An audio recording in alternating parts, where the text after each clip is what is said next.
Olá, fonoamigos! Meu nome é Mayara Lins, eu sou branca, tenho cabelo castanho longo e tenho olhos puxados. Faço parte do projeto de monitoria das disciplinas de voz do Departamento de Fonoaudiologia da UFRN e neste novo episódio do nosso podcast a gente vai falar sobre a avaliação vocal, especificamente sobre a primeira etapa da avaliação vocal, que é a anamnese.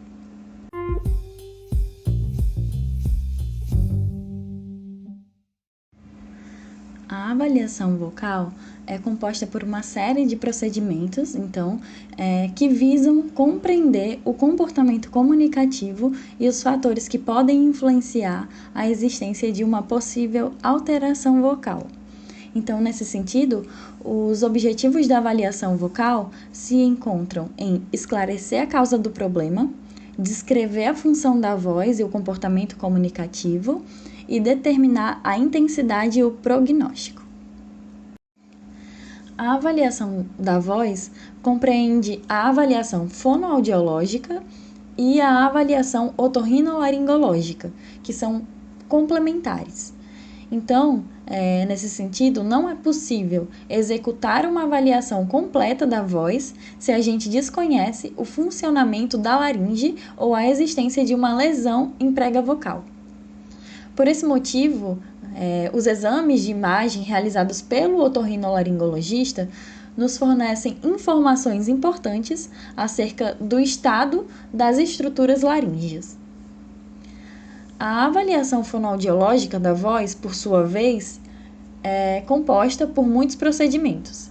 Entre eles, a gente tem a anamnese, que é o tema do nosso episódio de hoje, a análise perceptiva auditiva da qualidade vocal, as medidas aerodinâmicas, a avaliação corporal e a análise acústica.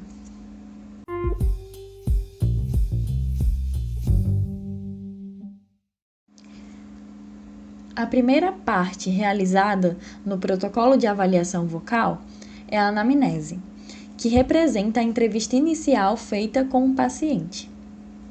O primeiro item que faz parte da anamnese é o de identificação, que apresenta tópicos como nome, gênero, idade, data de nascimento e etc. Depois de coletados os dados de identificação do paciente, o fator mais importante a ser perguntado é a queixa, que deve ser escrita em forma de anotação literal da resposta do paciente. Então, se o paciente fala que a queixa dele é "sinto a minha voz cansada", vocês irão escrever "sinto a minha voz cansada", entre aspas.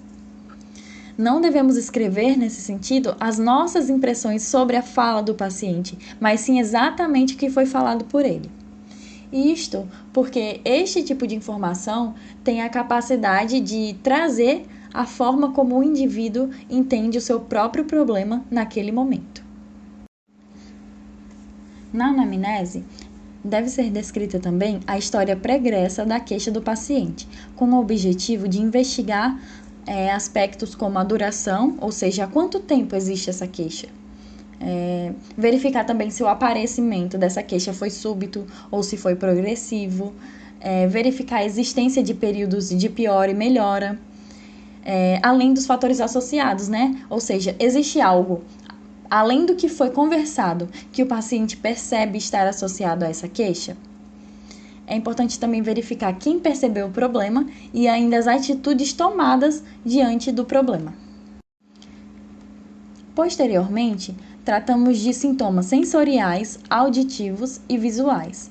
Então, as perguntas centrais que a gente costuma fazer nessa parte. O que o paciente sente na voz? Como ele escuta a própria voz? Existe alguma alteração no corpo percebida pelo indivíduo que esteja associada à disfonia?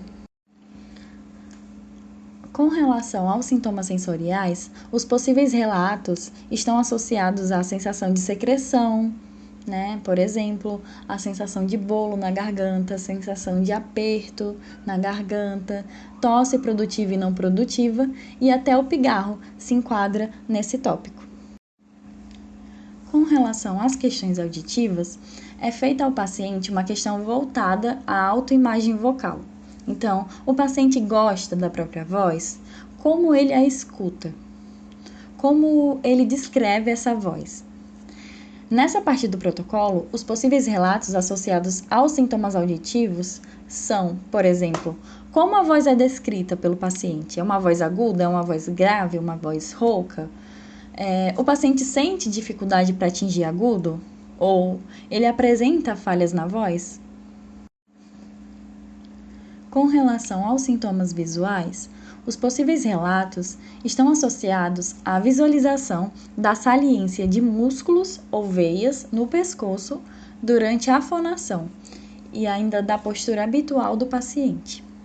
Na anamnese, deve ser considerado, sobretudo, e é importante que aqui seja destacado novamente, o relato do próprio paciente e não a observação do avaliador.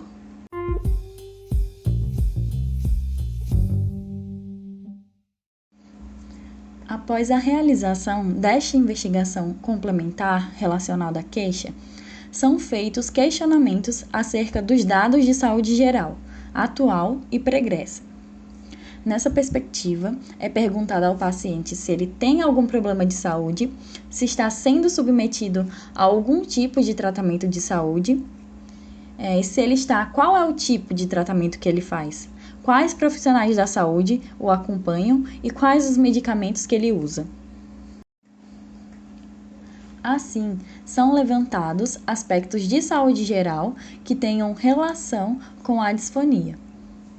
É interessante também que o fonoaudiólogo investigue se existe alguém na família do paciente com queixas de voz ou até mesmo queixas associadas à comunicação em si. Esse tópico trata especificamente dos antecedentes familiares. Outra questão que é preciso verificar na anamnese está relacionada aos hábitos do paciente. Então, nesse tópico, se incluem o fumo, o uso do álcool, de drogas, o uso vocal intenso e etc. É importante que durante esta parte da entrevista em específico, os hábitos sejam associados sempre às questões vocais, de modo que seja perguntado ao paciente se ele sente mudança ou piora na voz.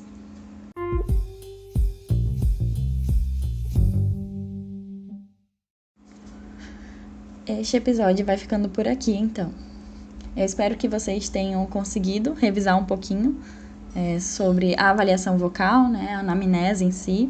E é claro que, lembrando que para que vocês entendam com maior profundidade, é necessário que estudem este protocolo, né, as questões propostas no protocolo de anamnese.